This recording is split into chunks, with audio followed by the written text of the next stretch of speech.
Ceci est un livre audio autogénéré par Google.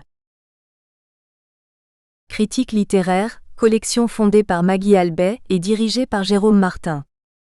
Réservée aux études littéraires, cette collection accueille des travaux universitaires et tout particulièrement des thèses concernant des auteurs de toute période. Dernière parution. Céline Weck, poétique de Sarah Kirsch. Une esthétique du kaléidoscope, 2021. Weiwei Xiang, interculturalité et intermédialité chez les auteurs francophones chinois, 2021.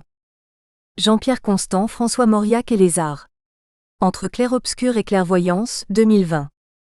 Alina Pinticantpetris, La poétique de l'espace dans l'œuvre de Pierre Michon, Entre province et métropole, 2020. Marianne Delrancgaudric, Elsa Triolet, Naissance d'une écrivaine, 2020.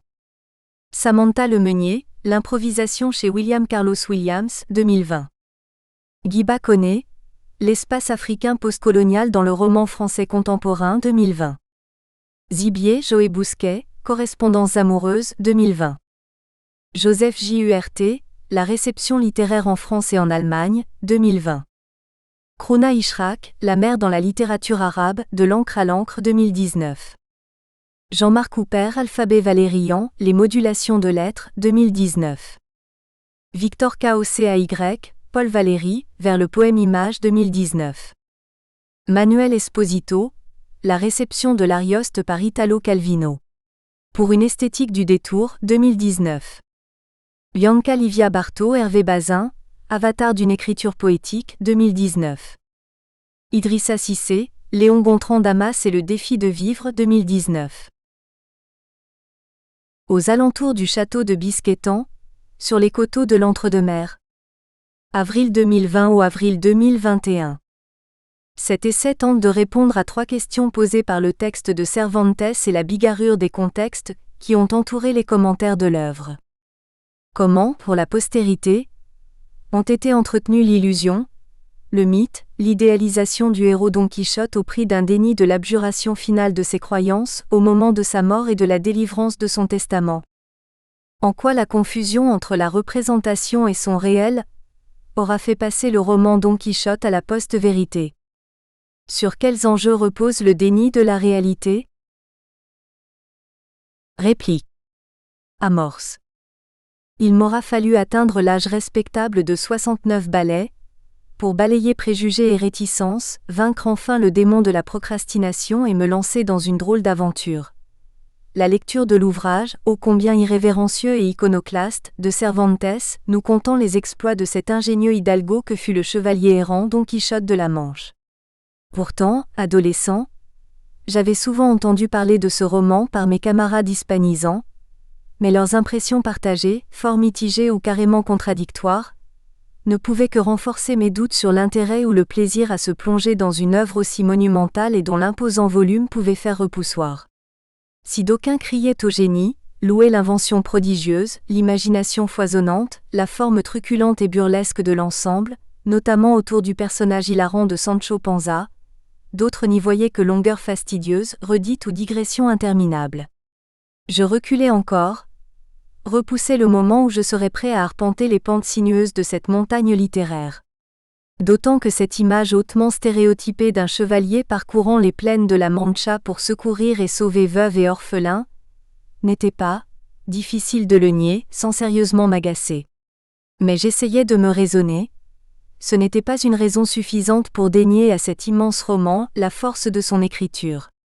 Et je me disais aussi que pour apprécier un tel chef-d'œuvre, goûter toute sa saveur, il fallait une bonne connaissance de la langue espagnole et une grande aisance dans le maniement de toutes ses finesses ou subtilités.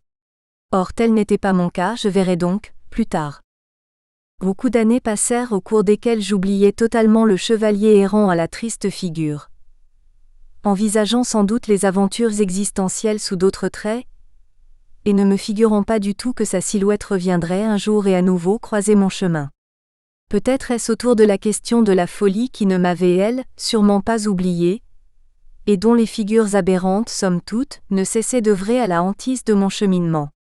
Il est vrai aussi que la problématique postmoderne des fake news, de la post-vérité et des théories du complot n'était pas sans résonner avec les aventures du Quichotte. Heureux hasard, hasard objectif diraient les surréalistes. Je m'étais replongé dans le livre de Michel Foucault sur les mots et les choses, aiguillonné en cela, par l'énigmatique formule freudienne du schizophrène qui traite les mots comme des choses. Quand fut grande ma surprise lorsque je tombais sur le début d'un chapitre consacré à la représentation des signes et où la référence à Don Quichotte était explicitement développée par le biais du commentaire du roman de Cervantes. J'avais pourtant lu, je croyais avoir bien lu, ce texte dans les années 68, mais cette citation m'avait totalement échappé. Et comme cela se passe souvent, la deuxième lecture d'une œuvre, voire une troisième, un autre tour, un autre pli, donne une autre tournure à l'interprétation d'un ouvrage. De sorte qu'on peut se demander si, au bout du bout, il peut y avoir épuisement du sens d'une œuvre. Chaque lecteur y mettant nécessairement ses propres plis, tient à son Don Quichotte, à son Marx, son Freud ou son Lacan. D'où le timbre, la sonorité et le ton particulier qui émanent de chaque commentaire. Pour Michel Foucault, l'extravagance du personnage dans la quête d'exploits retentissants n'est en fait que la recherche monotone, à travers les mornes plaines de la Mancha, d'une similitude avec les prescriptions des livres de la chevalerie errante. Don Quichotte, à cheval, erre pour prouver, vérifier que la réalité est analogue à ces signes. Il lit, délire le monde pour démontrer ce qu'il a pu lire, la véracité de ses citations. Le chevauchement se doit d'être impeccable, régi par le principe de l'analogie et de la ressemblance. Tout doit faire signe, ça ne peut que coller. Et pourtant, à travers cette déception analogique, cette dérision de la preuve, apparaît là dans le négatif de la Renaissance, une dissonance, l'amorce d'une fêlure entre le recouvrement des mots et des choses, le flottement d'une ligne d'air, signe d'un désenchantement idéologique à venir dans notre modernité. Reprise. En relisant l'étude philosophique de Foucault, m'est revenu le vague souvenir d'avoir entendu parler à la radio ou à la télévision, d'une autre étude philosophique consacrée à cette œuvre de Cervantes, le nouveau bouquin de Michel Onfray inscrit dans une contre-histoire de la littérature. Il fallait donc que je me plonge, illico presto, dans cette lecture. Le croisement de la double approche de ces deux philosophes a fait la chance et l'heureux hasard de ma rencontre avec Don Quichotte. Je dirais aujourd'hui, dans une veine associative liant les deux analyses, que l'excentricité loufoque, comique ou baroque du personnage, masque la question ouverte par l'inédite interprétation d'Onfray. La rencontre avec le roc du réel et l'admission de ses accidents, de ses ratages ou autres déconvenus. Si donc, Don Quichotte peut être lu comme le grand roman de la dénégation, cette hypothèse nous invite à réinterroger résolument cette notion et à nous demander si elle tombe juste, à point nommé, pour appréhender la façon dont le chevalier errant traite la réalité. Est-ce le terme approprié, le concept qui convient ? Sur quoi porterait la dénégation ? Qu'est-ce qui est dénié ? Et même si Michel Onfray se fait souvent l'infatigable chevalier zélé partant en croisade contre la doctrine psychanalytique et pourfendant inlassablement ses errances, son supposé totalitarisme, son moulin à paroles, son soi-disant impérialisme, ses errements, il nous permettra, je crois, de ne pas minimiser, d'évaluer, voire dénier l'apport de la découverte freudienne de l'inconscient, fût-ce, comme il le dit ironiquement, avec 10 siècles de retard sur la philosophie. Fichte. Quel handicap millénaire, difficilement rattrapable. Au risque d'être taxé de partisan, accusé de prendre le parti inconditionnel de la psychanalyse, j'avancerai, au regard de précision apportée à ce concept de dénégation, peut-être trop compressé, compacté dans son usage, quelques objections concernant l'application de cette notion aux aventures de Don Quichotte, laquelle ne saurait écraser les différents moments de ses expériences. Certes, il y a refus et réinterprétation de ce qui lui arrive, mais ces tropismes dénégateurs se déplient selon plusieurs variations temporelles. Une hallucination de désir, vœu impatient et absolu pris dans la hâte de réaliser un exploit chevaleresque, qui le fait se précipiter dans l'aventure et précipite la réalité en forme et occurrence souhaitée. Il prend vraiment, sans filtre métaphorique, des vessies pour des lanternes, distord la perception des objets et des lieux. Les ailes des moulins à vent se transforment en immenses bras de géants qu'il faut impérativement combattre.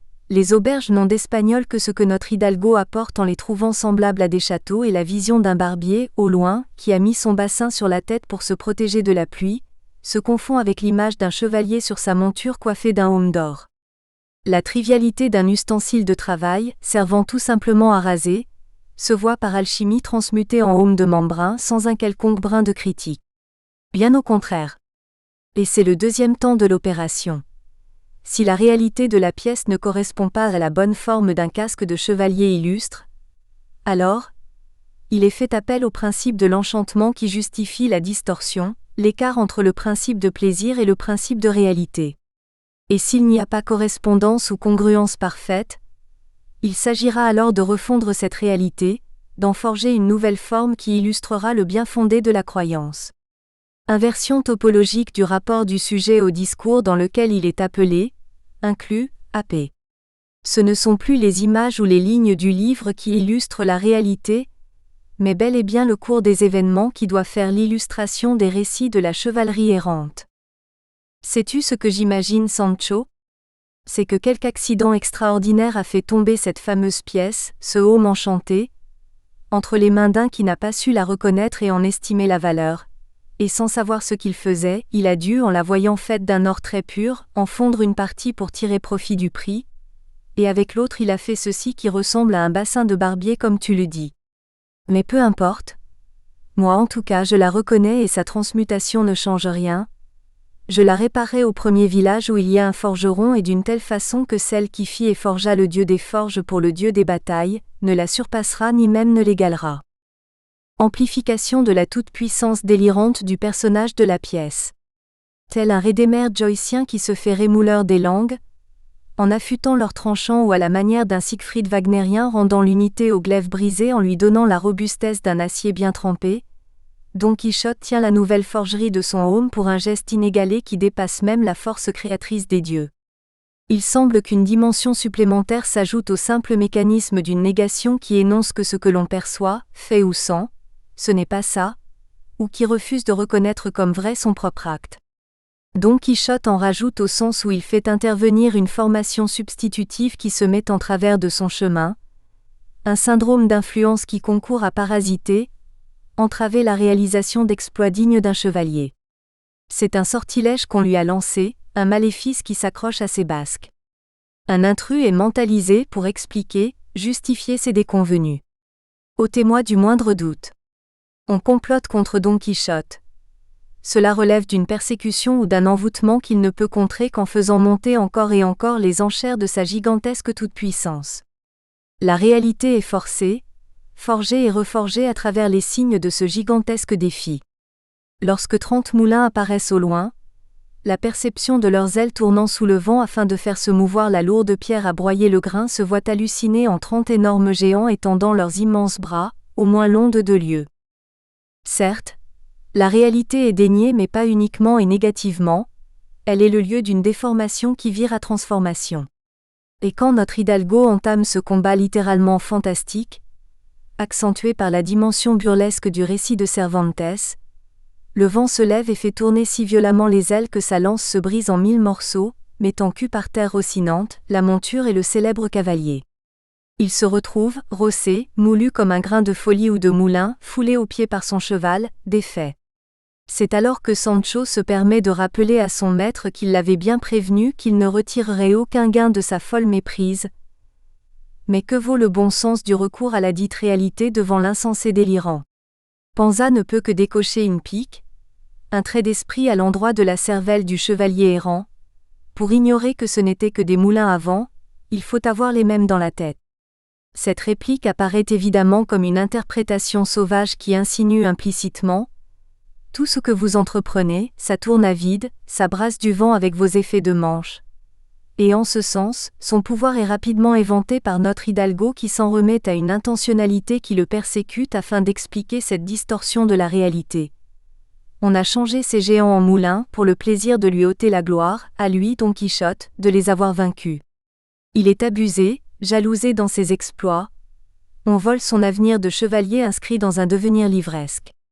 Mais il ne refoule pas ce qu'il affecte, ne nie pas sa défaite ni même les blessures qu'elle a occasionnées. Après cette première aventure qui, à nos yeux, passerait pour une désillusion, il n'est pas dans le reniement de ses croyances, il va continuer plus que jamais à les mettre à l'épreuve et surtout à la preuve de la réalité.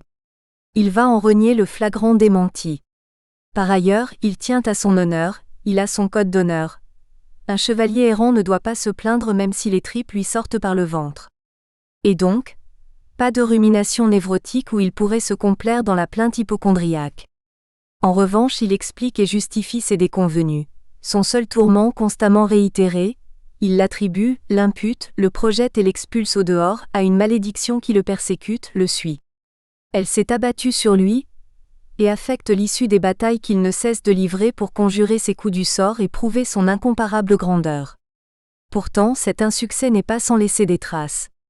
Même s'il pleut et s'il devait chercher un abri, Don Quichotte, effrayé par le bruit de 6 maillets venus du fouloir du moulin, Sancho Panza ne manque pas de se défouler en se moquant de la panique enfantine de son maître, évite ce lieu et ne les prend plus pour 6 géants à combattre. L'écuyer le met en garde contre tout autre fouloir, tout autre mirage qui viendrait à nouveau refouler le sol de leur route, croiser leur chemin, troubler leurs esprits et fouler leur âme. Incidence freudienne. Les réserves de Michel Onfray à l'endroit de l'abord freudien de la dénégation ne peuvent faire prescription et censure, d'autant qu'elles semblent mettre en cause la notion même d'inconscient, comme s'il fallait la rejeter et la clouer au pilori. Il serait aventureux de se priver de relire littéralement ce texte de Freud, en ne faisant qu'en mentionner la référence. Michel Onfray écrit : dans la construction du sens que je propose, il faut prendre en considération la dénégation freudienne, certes, mais la pensée en dehors de l'a priori idéaliste, libidinal et topique qui est le sien. Freud propose une définition qui exige la croyance à sa fiction de l'inconscient psychique. Il empêche de ce fait une lecture en dehors des clous de sa doctrine. Même si ces remarques s'annoncent sous la forme d'une proposition qui en atténue le propos décapant, elles ne manquent pas de vous hérisser le poil et de produire quelques secousses. En ce sens, le coup porte, c'est réussi. Cette citation suscite une rageuse envie de riposte. Le croyant c'est toujours l'autre, nous retombons mine de rien dans la problématique donquichotesque. L'enfer idéaliste, c'est l'autre. Le matérialiste qui tient compte du réel, c'est moi. Comme si les formations de l'inconscient, rêve, lapsus, trait d'esprit, transfert de représentation, symptômes, fantasmes, n'étaient qu'idétérés qui n'affectaient en rien les corps, individuels et social, comme si les fractions des codes langagiers, les représentations, les mythes et les fictions ne produisaient pas leurs effets en passant dans la matière même de la langue, remaniant les intérêts, la valeur, le plus de jouir du sujet, redistribuant son rapport au réel. Les équivoques du langage, duplicité, ambivalence, double sens, touchent ainsi des enjeux de jouissance. Il est tout de même assez caricatural de clouer au pilori, réduire la pratique analytique, cette escroquerie financière, à une pensée magique qui croit encore une fois, soignée par le seul recours à des jeux de mots, sans supposer que ça engage aussi désir, affect, intensité, représentation pulsionnelle autour d'expériences limites touchant notre condition humaine, enfance, trauma, viol, attentat, maternité, paternité, deuil, maladie, alliance, choix sexuel. Un psychanalyste, suspendant tout préjugé référentiel, ne peut qu'accueillir, accompagner la manière dont ces événements sont subjectivés. Michel Onfray va même jusqu'à faire équivaloir la démarche freudienne à la posture de Don Quichotte, faisant de la découverte de l'inconscient rien de moins qu'une folie interprétative. De sorte que la folie interprétative du chevalier à la triste figure rejoint celle du médecin viennois, car ni l'un ni l'autre ne se satisfont jamais des choses comme elles sont pour leur préférer les choses selon leurs désirs, selon la projection de leur propre psyché. Comme Don Quichotte, Freud a pris ses désirs pour la réalité et a passé sa vie à expliquer que le réel n'avait jamais eu lieu et qu'à sa place, il n'y avait eu que des simulacres subjectifs transformés en vérités universelles. Un Sigmund Freud identifié à Don Quichotte. Un Freud qui quichotise, selon son heureuse trouvaille néologique qui par là même daigne semble-t-il concéder à l'usage du mot d'esprit ou de l'hybridation néologique. Un Freud, donc, chevalier errant de la psychanalyse, bercé de foisonnantes illusions et qui débite de délirantes sottises hilarantes sur le chemin de sa théorisation. Mais existerait-il un réel comme lieu pur, dégagé de toute construction idéologique, de tout dispositif fantasmatique, non entaché de montage fictif, imaginaire, symbolique, pulsionnel, filtrant notre interprétation de la réalité ? Eh bien justement, nous irons voir ça de près. nous essaierons de suspendre tout a priori philosophique ou analytique pour verser comme pièce parmi d'autres au dossier de cette étude, l'examen du texte freudien sur die Verneinung, notamment autour de cette question topique, intérieur-extérieur et libidinale, jugement-affect abordée dans cet article. Peut-être que cette lecture littérale nous permettra de préciser ce concept de dénégation, à propos des aventures de Don Quichotte. 4 modalités de dénégation, sous la formule insolite d'idées incidentes, sont évoquées dans l'analyse de ce terme proposé par Freud. La première indique que l'analyste pourrait croire que le sujet va dire quelque chose d'offensant, mais ce n'est pas le cas, ce n'est vraiment pas son intention. La dénégation porte sur un tropisme agressif qui voudrait être annulé par ce mécanisme. Le second exemple fait intervenir la scène du rêve où le rêveur peut nier que la personne qui est représentée soit sa mère. Vous dites que c'est ma mère, ce n'est pas elle. Le pas franchi par Freud, un peu abruptement il est vrai, consiste à inférer de cette forme négative la valeur inverse d'une affirmation, donc c'est sa mère. Conclusion imparable ou hâtive dans cette certitude assénée ? Sur quel tropisme affectif, sur quel mouvement libidinal porte cette non-reconnaissance de la mère ? En tout cas, c'est ce qui autorise à traduire le terme allemand par dénégation, à faire d'une simple négation, un coup du deux, une négation portée au carré, une négation de cette négation qui vaudrait aveu sous le déguisement d'un désaveu. La troisième citation se présente, je le concède à Michel Onfray, sous une forme elle-même si déraisonnable qu'elle rend la manœuvre freudienne totalement détestable. Si vous demandez à un patient ce qui serait pour lui le plus invraisemblable dans telle situation, il serait à 100 000 lieues d'y songer, il peut tomber dans le piège, sic, et en nommant ce qu'il peut le moins croire, avouer par là même le contenu de son refoulement. Selon Freud, il y aurait lieu de croire le plus incroyable. Enfin, la dernière illustration a trait à la représentation obsessionnelle d'un patient qui a cru en saisir le sens, mais dont il annule la compréhension dans la mesure où il n'est pas possible qu'une telle idée ait pu lui venir. Et c'est ici qu'intervient dans la perspective freudienne, la spécificité de ce régime de la dénégation. Elle n'est pas simplement négation d'une représentation, opération négative, mais révélation partielle, acceptation intellectuelle de ce qui est refoulé. Un contenu de représentation ou de pensée refoulée peut donc se frayer la voie jusqu'à la conscience à condition de se faire nier. La négation est une manière de prendre conscience du refoulé, de fait, déjà une suppression du refoulement mais certes pas une acceptation du refoulé.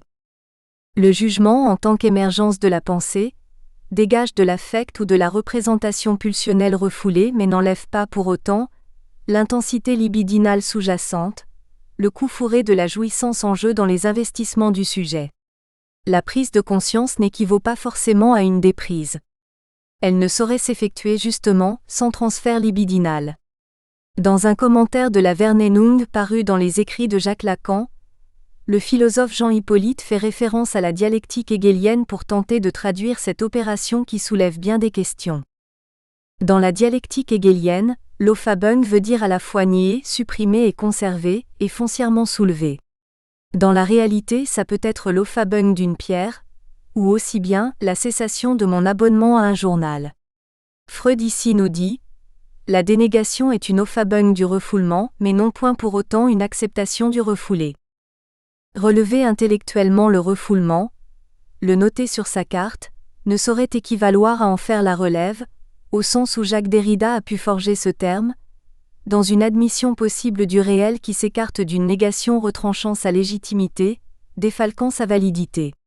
Le jugement porte sur un double mouvement. Le jugement d'existence, fondant la consistance du réel, qui décide, nous dit Freud, de l'intérêt que représente son acceptation et le jugement d'attribution qui tranche sur ce qui serait bon ou mauvais, utile ou nuisible. Deux régimes s'ensuivent, où je peux incorporer la chose, où je peux l'expulser, la rejeter au dehors. L'abolition, la destruction du cadrage, soutenant le réel, relèverait d'un retranchement délirant fondamental tandis que la dénégation suppose la reconnaissance, l'existence de ce cadre. C'est comme on le voit, de nouveau, une question de dehors et de dedans. Le non réel, le simplement représenté, le subjectif n'est que dedans, l'autre, le réel, est présent au dehors aussi. Toujours, dans une perspective freudienne et psychanalytique, Il ne semble pas que Don Quichotte, au travers de ses pérégrinations, soit, du moins au début ou en cours du roman, sur la voie d'une quelconque prise de conscience, d'un jugement sur sa manière de traiter la dite réalité dont il perd plutôt le sens et le contact. Le dehors, par retournement topologique, se doit de représenter le dedans de ces représentations de la chevalerie errante.